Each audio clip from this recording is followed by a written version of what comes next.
السلام علیکم دوستو، ہم پڑھ رہے ہیں نمرہ احمد کا کرا کرم کا تاج محل اور نویں چوٹی۔ چلیے شروع کرتے ہیں۔ افق بھاگتا ہوا استقایا، فرید چند قدم دور تھا۔ افق کچھ کرو پلیز افق، وہ گر گئی ہے، اسے باہر نکالو۔ افق کا بازو جھنجھوڑتے ہوئے اس کے لبوں سے بے ربط فقرے ادا ہو رہے تھے۔ میں کرتا ہوں کچھ۔ اس نے اپنی ہیلمٹ پر لگے سرچ بلب سے گڑھے میں روشنی ڈالی۔ فرید بھی اندر روشنی کرنے لگا۔ اب وہ دونوں سے آوازیں دے رہے تھے، ارسا تم ادھر ہو، ارسا جواب دو۔ وہ اسے پکارتے رہے، ہیڈ لیمپ کی روشنی شگاف میں ڈالتے رہے، مگر اندر چند میٹر برف کے علاوہ کچھ نظر نہ آتا تھا۔ پریشے کے جسم سے جان نکل رہی تھی۔ وہ جواب کیوں نہیں دے رہی؟ وہ بولتی کیوں نہیں ہے؟ شاید اس سے بولا نہ جا رہا ہو۔ وہ ٹھیک ہوگی، اسے کچھ نہیں ہوا ہوگا، ابھی افق اسے باہر نکال لائے گا۔ وہ خود کو تسلیاں دے رہی تھی، مگر اس کا دل گھبرا رہا تھا۔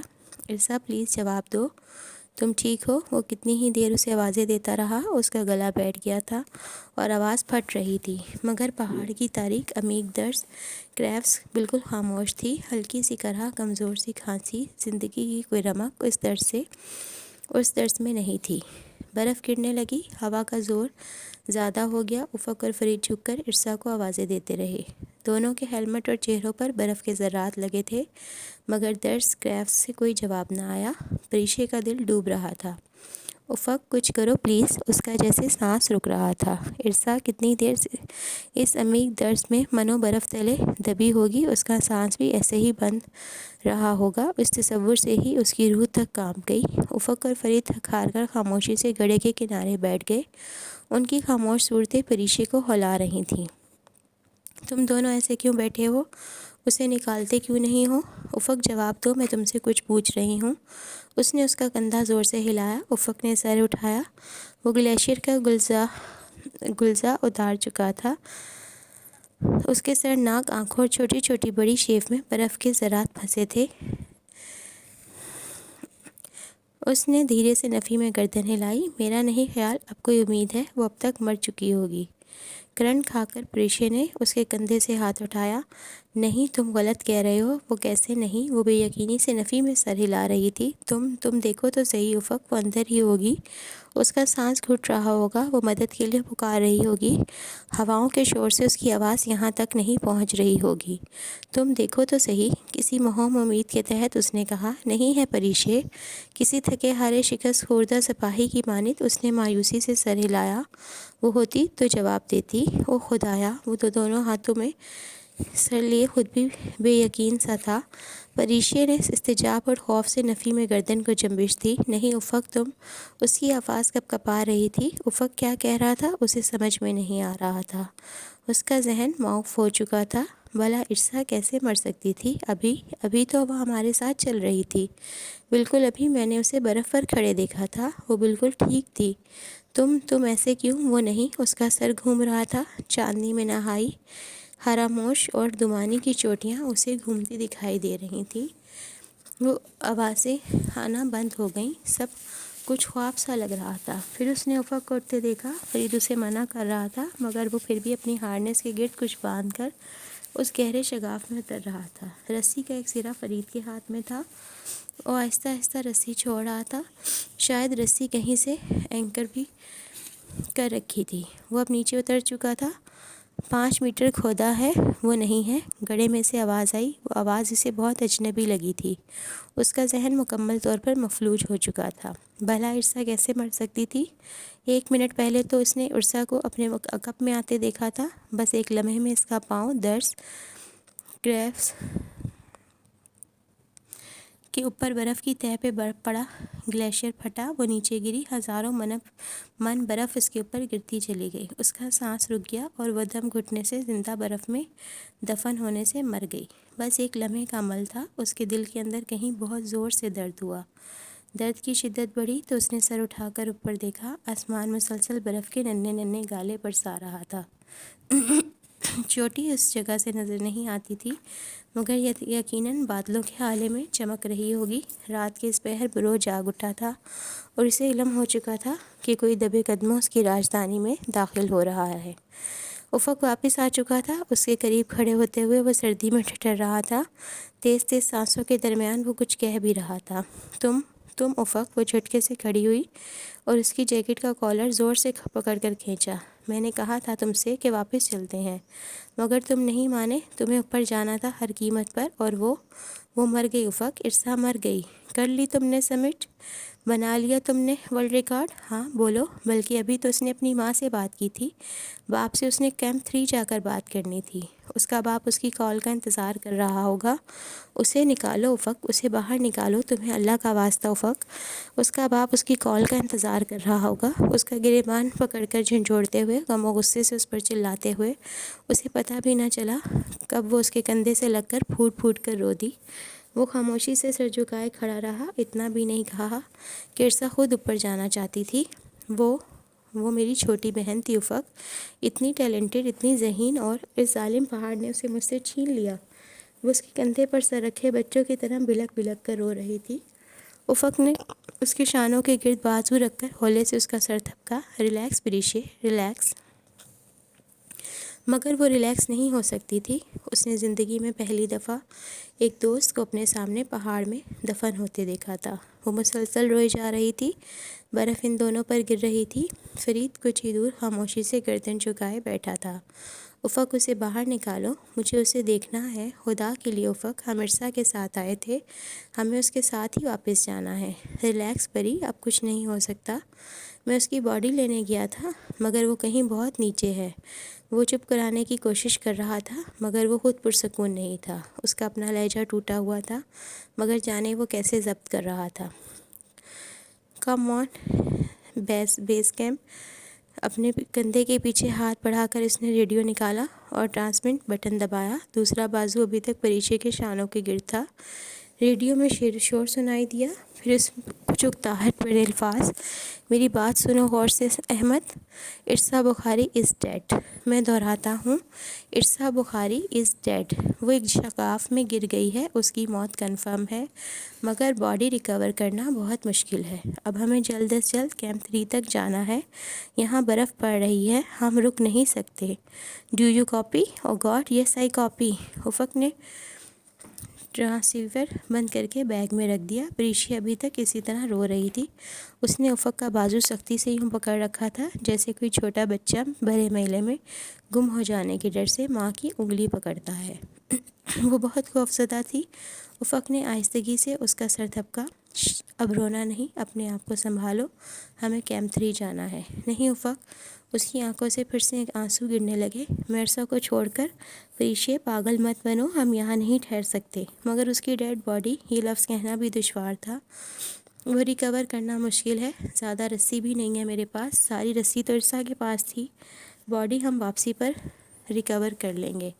اس نے اپنے بھاری دستانے والے ہاتھ سے پریشے کے چہرے پر گرتے آنسو اور برف صاف کیے۔ تم بعد میں نکالو گے نا اسے؟ اس کی بھیگی آنکھوں میں مہم سی امید چمکی۔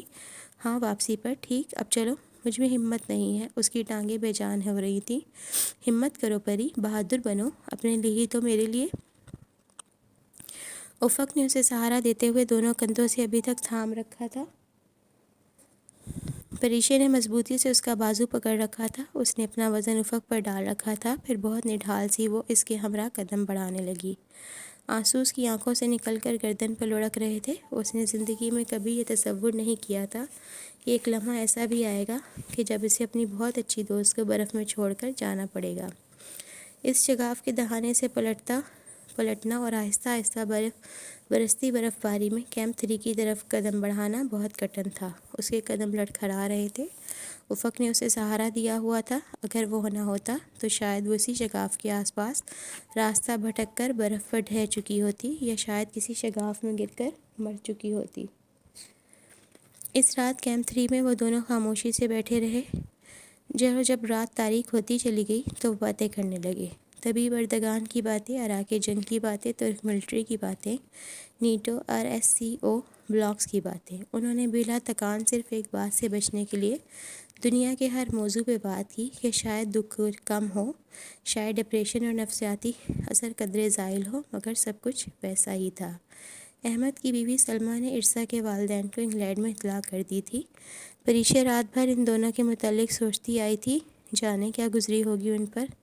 کیسے سنا ہوگا انہوں نے اس خبر کو؟ رات کو اس کے سلیپنگ بیگ کے قریب جگہ بہت خالی تھی۔ افق اپنے خیمے میں سونے جا چکا تھا۔ وہ ارسا اور ارسا کی باتوں کو یاد کر کے پھر سے رونے لگی۔ وہ کتنی اکیلی رہ گئی تھی، اور شاید اس اندھے شگاف میں گری ارسا اس سے زیادہ اکیلی ہوگی۔ وہ محسوس نہیں کر سکتی تھی۔ تب اس نے اپنے بیگ سے ارسا کے کاغذات نکالے اور انہیں ترتیب سے جوڑا۔ سیاہ روشنائی اور انگریزی میں لکھے صفحے بھرے ہوئے تھے۔ لکھائی خاصی رف تھی اور جگہ جگہ سے کاٹا بھی گیا تھا، مگر وہ پڑھ سکتی تھی۔ یہ جانتے ہوئے بھی کہ کہانی ادھوری تھی، اس نے پہلے صفحے پر نگاہ ڈالی۔ قراقرم کا تاج محل، موٹے مارکر سے انگریزی میں لکھا تھا۔ ہنزا کا باسی راکا پوشی کو ہنزا قصر تاج محل یا قراقرم کا تاج محل کہتے تھے۔ ان کا خیال تھا کہ برف سے ڈھکی راکا پوشی کی چمکتی دیوار اور آگرہ کی تاج محل جیسی سفید اور حسین دکھائی دیتی ہے۔ پریشے کو ان سے اختلاف تھا۔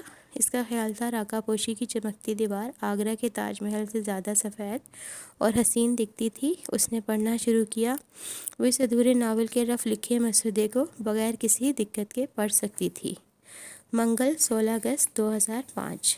صاحب، اوپر سارا سنو فیلڈ ہے۔ دونوں خاموشی سے خیموں کے آگے بیٹھے تھے جب فرید ان کی طرف آیا۔ وہ آج کلائم کے لیے نہیں گئے تھے۔ ان کے ذہنوں کو کل کے واقعے کو وقتی طور پر بھلانا تھا، جس کے لیے انہیں ایک دن کا ریٹ چاہیے تھا۔ فرید البتہ کچھ مخصوص مقامات پر رسیاں لگا آیا تھا۔ پھر افق نے سوالیہ نگاہوں سے اسے دیکھا۔ تم مانو یا نہ مانو، اوپر سارا سنو فیلڈ ہے اور برف تازہ گری ہے۔ اس کا گلیشیئر کسی بھی وقت پھٹ سکتا ہے، اور جب برف گرے گی تو تم بھی مرے گا اور ہم بھی۔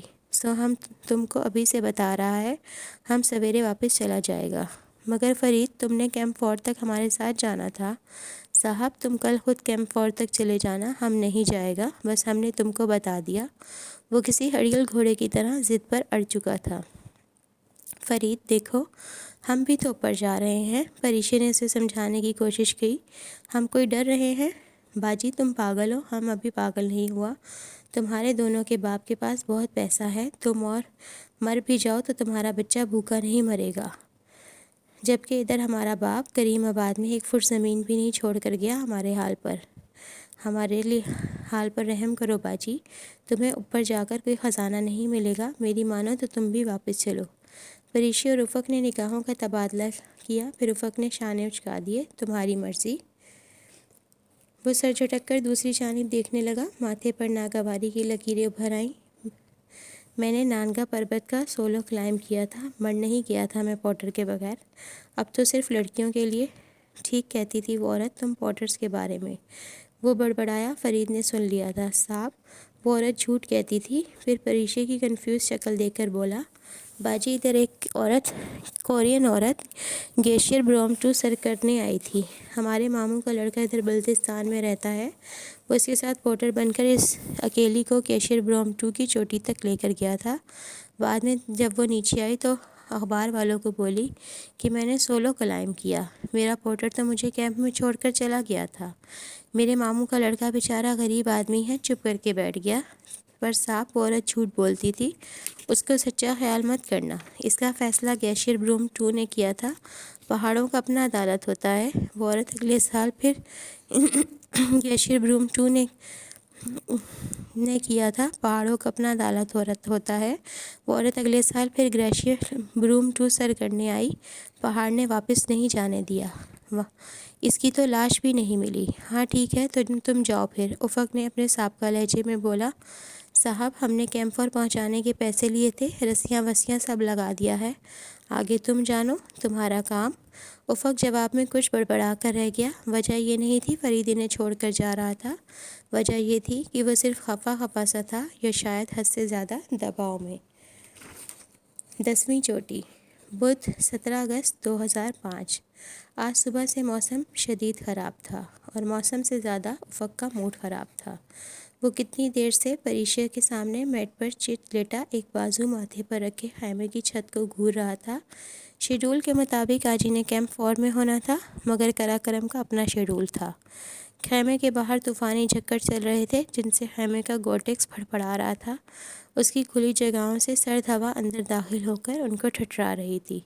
برف کی مسلسل اوپر سے نیچے سلائڈنگ سے خیمے کی دیواریں کمپریس ہو رہی تھیں۔ فریز صبح منہ دھیرے ہی بغیر بتائے چلا گیا تھا۔ اس نے یوں ہی بولنے کی غرض سے کہا، بتا بھی دیتا تو میں نہ روکتا۔ وہ اسی طرح چت لیٹا اوپر دیکھتا رہا۔ وہ ٹھیک کہتا تھا افق، ہم دونوں پاگل ہیں، سب کوہ پیما پاگل ہوتے ہیں، گھروں کا سکون چھوڑ کر برفانی وادیوں میں نکل جاتے ہیں اور آخر میں مر جاتے ہیں۔ ویسے بھی تو مر جاتے ہیں، روڈ ایکسیڈنٹ میں، لفٹ میں پھنس کر دم گھٹنے سے، کسی ایئر کریش یا بم بلاسٹ میں۔ تم مسلمان نہیں ہو، تمہارا ایمان نہیں ہے کہ جہاں موت آنی ہے وہاں آ جائے گی؟ کبھی موت بھی ٹلی ہے کیا؟ پریشے نے ایک اچٹتی نظر اس پر ڈالی جو بغیر پلکے جھپکے چھت کو گھور رہا تھا، اور پھر تھک کر خیمے کی دیوار سے سر ٹکا دیا۔ سامنے والی دیوار کی دوسری طرف برف اکٹھی ہو رہی تھی۔ پھر بھی افق، کیا مل جاتا ہے پہاڑوں پر جا کر اتنی مشقت کر کے؟ یہ بات ہمیشہ وہ کامل ترین لوگ کہا کرتے ہیں جن سے روز 1 گھنٹہ لان میں واک بھی نہیں ہوتی۔ یہ بھلا کیا رکھا ہے پہاڑوں میں؟ والا فکرہ ان لوگوں کے منہ سے نکلتا ہے جن کے لیے انگور ہمیشہ کھٹے ہوتے ہیں۔ وہ تلخی سے بولا، پھر بھی زندگی نارمل طریقے سے گزاری جا سکتی ہے۔ وہ شاید بحث کے موڈ میں تھی۔ نارمل طریقہ کیا ہے؟ گھنٹوں فون پر رشتہ داروں کی برائیاں کرنا، نت نئے بیہودہ فیشن اپنانا، غیر حقیقی فلموں کے غیر حقیقی